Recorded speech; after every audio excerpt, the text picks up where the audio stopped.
So hello folks, let's try doing Memoize in this video. It's under the higher order functions and recursions. So yeah,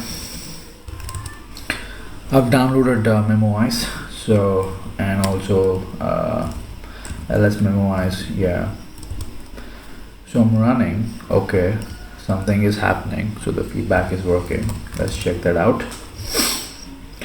Okay, so it's fetching google.com page on port 80 and it's printing its content. So if we see this, we need to write a decorator function to create caching version of others. So caching is you compute a value of a function and you store it somewhere, and whenever this given the same inputs and if the function results in the same output, instead of computing, you check your store, and if it's present, you extract and send it away, right? So let's try that out for Fibonacci. So here's fib, so I'm going to call fib, print fib of 20. Okay, it's computing. What about 30? Oh, it's computing very well. 35. Yeah, so see that delay, so it's gonna take some time. So let's try caching that out. So what we could do is cache is a empty dictionary, right? This is base case, nothing to worry on that. Now it calls fib n-1, n-2, right? So if n in cache, we return that. Return cache of n. If not, we'll compute that result and put it in cache.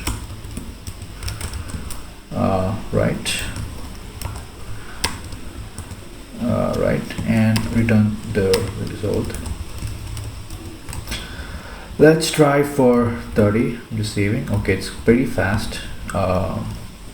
Let's try 40. Oh, it's so fast because if I undo a bunch of things, and if I try 40, right? Okay, there's a delay, and maybe 80.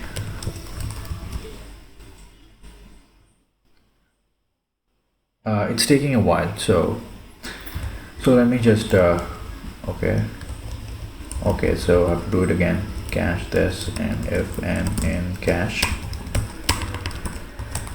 return cache of n. If not, compute result equals cache of n equals result, and return result. Even then, I think this will take a while because the time complexity of fib is a lot. Maybe let's try 50.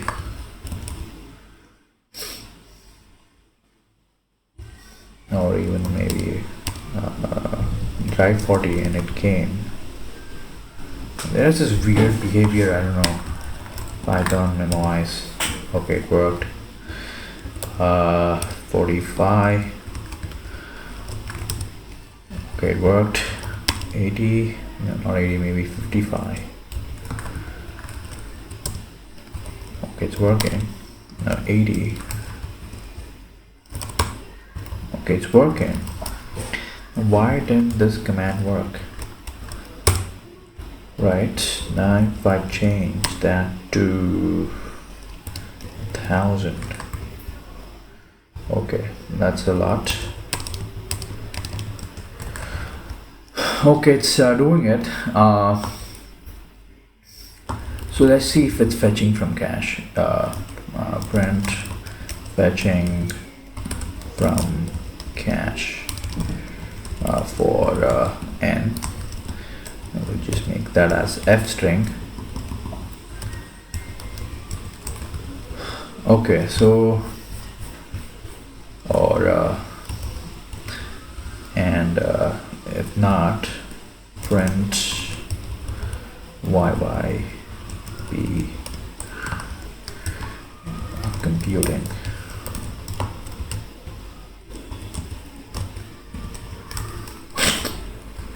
we'll try a smaller number. Maybe let's just say 10. All right. Okay. So it computes all this way from 10 to 2, and it fetches these many for the right half of the tree. So that's caching. Again, we are modifying the function. So we'll go over how we can do via a decorator. Now I'll get rid of that and get rid of this, and this is return. Okay, now this was the original function. Same thing with the URL. You just look up the URL in cache. If it's there, you just return the content. If not, you try to make a request, store it in, and then return content. So here's the decorator. I'll do like cache. Let's take a function.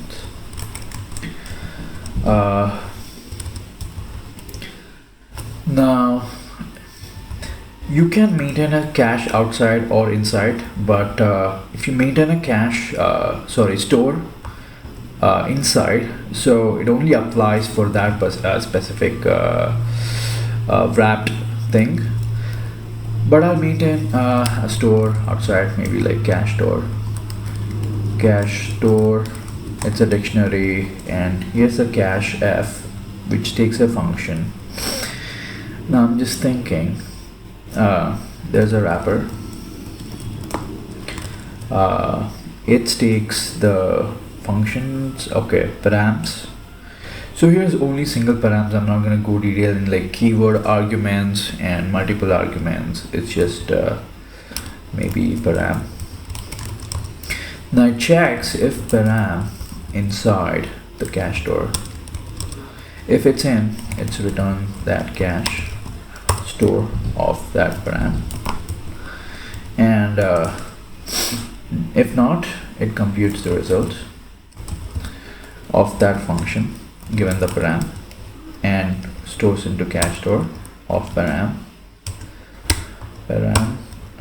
okay, equals result, and returns the result. And this cache outer layer returns the wrapper as a function, right? And that's it. So the way to go about doing this wrapping is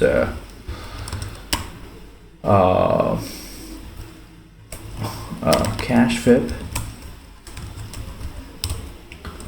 equals cache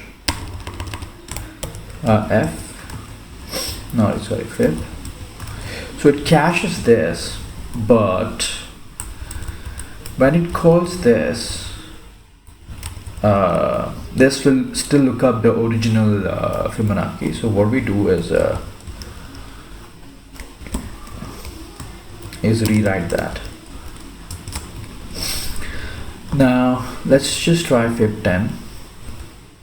It's working.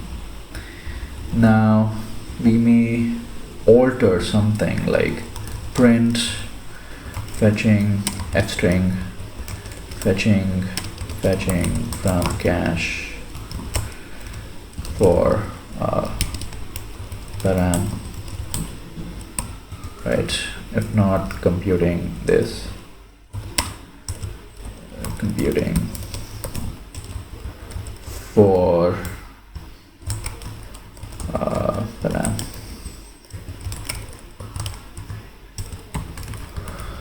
So it's computing 1 or 2 and fetching from 1, and finally that.